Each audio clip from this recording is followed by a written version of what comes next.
Bismillahirrahmanirrahim. Elhamdülillah. Ve salatu ve selamu ala Resulillah. Mehrimdu, jana rayimdu Allah Ta'ala'nın isminden başlayın.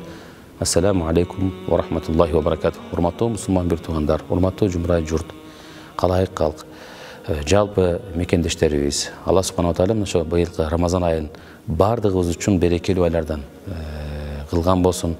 Рамазан айы мына жыйынтыктап бүтүп, кадыр түндөрдүн ушул күндөрүндө, түндөрүндө жашап жатабыз.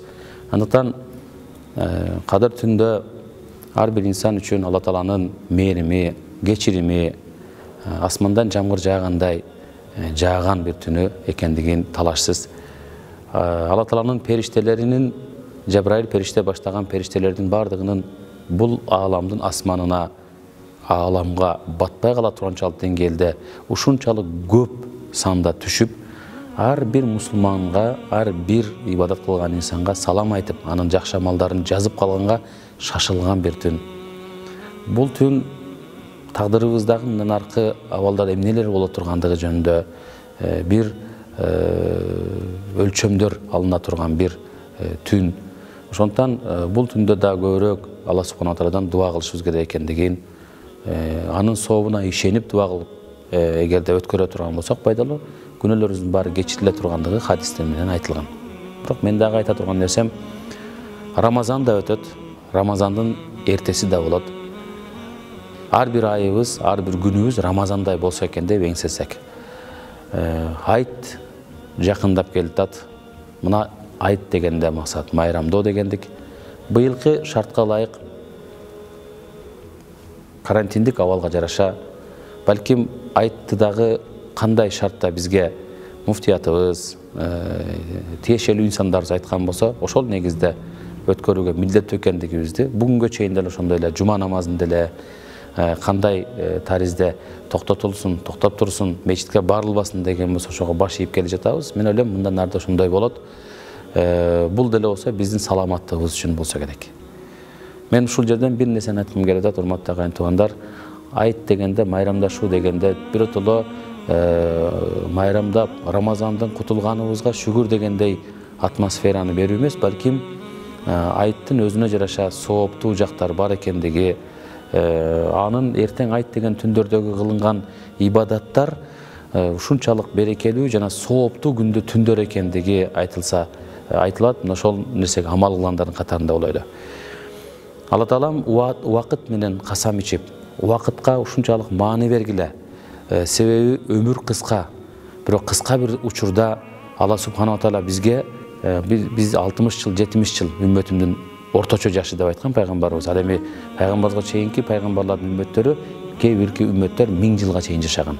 Бул үммөттөр 1000 жылдын ичинде канчалаган салих амалдар, жакшы амалдар кылган болсо, пайгамбардын сахабалары ичинен арданып, "Я Аллахтын элчиси, я Расулалла, бизге мушундай бир мүмкүнчүлүк берилсе, көп жашасак да, көп сооп ишти кылбайт белек" деп ичиндеги бир аз дагы болсо арыз муңун айткан учурда пайгамбарыбыз аларга кайрылып, "Иншалла Алла Таалам андан да жакшы бир эмесин берди, силерге кыска өмүр жашасаңар дагы Алла Таалам ошо Рамазан айында кадыр түнүн берди" деп айтканы диний булактарыбызда келет.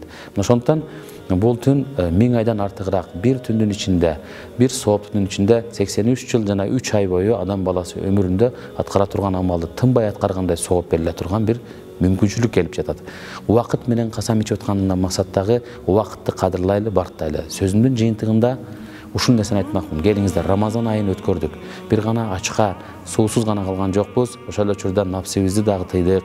Канчалаган терс жаман адаттар болгон болсо, көбү ошол терс жаман адаттардан арылган болду. Эми келиңиздер, калган 11 айды дагы ушундай таризде өткөрүүнү аракет кылып, өзүбүзгө адат кылсак.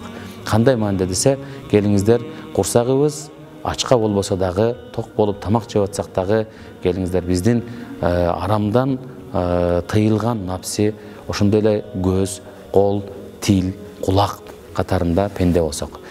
Бир падышанын жалкоо бир тууганы болгон экен. Иштебейт, алып келген даяр нерсесине жашайт экен. Мына ошол тууганы бир күнү акчасы бүтүп, падыша тууганына барып акча сурайт экен. Тууганым, мен мага акча керек деп. дайыма берип жүргөн падыша тууганы бул жолкусунда акча бербестен ага китеп берет экен. Китепти алып келип таарынып, мен акча сурап барсам бул китеп берди, китеп мени тойгозмок беле деп нааразы болуп үйүнө келип бир күндөн кийин кайра курсак ачканда айла жок, китеп окуйн, эмне китеп экен деп ачып көрсө биринчи эле бетинде алтын тыйын коюп коюптур дейт. Экинчи бетин ачса дагы алтын тыйын. Ошентип китептин аягына чейин алтын теңгелерди койгон экен дейт. Ушунчалык кубанган жанагы жалкоо тууганы падышанын берген белегине ыраазы болуп, бирок бат эле дагы эле капилетти унутуп, аны 1-2 айдын ичинде эле бат бүтүрүп, андан кайра китепти кучактап алып падыша тууганына барган экен дейт. Ассаламу алейкум падыша тууганым. Мынау китебиңизди окудум, абдан кызыктуу китеп экен. Ушул китептин экинчи тому барбы деп сураган экен дейт. Десе жанагы падыша тууганы, падыша болсо айткан экен өзүнүн тууганына, жок, бул китеп бир эле томдук китеп деген экен. Мына ошонун сыңары, урматтуу агайын туугандар, биздин өмүр да бир томдук китеп. Биздин өмүрдөгү бул мисалдагы китеп биздин өмүр боло турган болсо, ар бир барагы, ар бир бети биздин өткөрүп жаткан убактыбыз. Жанагы алтын тыйын деген ошо алтынга тете, балким алмаштыргыс убакыттар. Ошондон убакыттын кадырын билели. Өткөн күн кайра келбейт, бирок бул өткөн күн үчүн өкүнбөстөн тескерисинче Алла Тааланын ыраазылыгына жетүүнүн жолдорун издейли. Келиңиздер, бардыгыбыз биргеликте, бир дем менен, бир жерде болбосок дагы бир пикир менен, бир ой менен, бир дем менен колдон келишинче жараткандын ыраазылыгын таба турган иштерде ынтымак, биримдик менен, ихлас менен бул иштерде жалпы мекенге болгон кызматта, үй бүлөгө болгон жакшы бир мамиле кызматта, динибизге болгон мамиле кызматта чын дилден бериле аткарган инсандардын катарында болойлу. Ушул кадыр түндөрүңүздөрдөгү ибадаттарды Алла кабыл кылсын.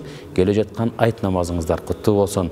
Иншалла кийин нечендеген да Рамазан айларын Алла Таалам жеткирген болсун. Вассаламу алейкум ва рахматуллахи ва баракатуху.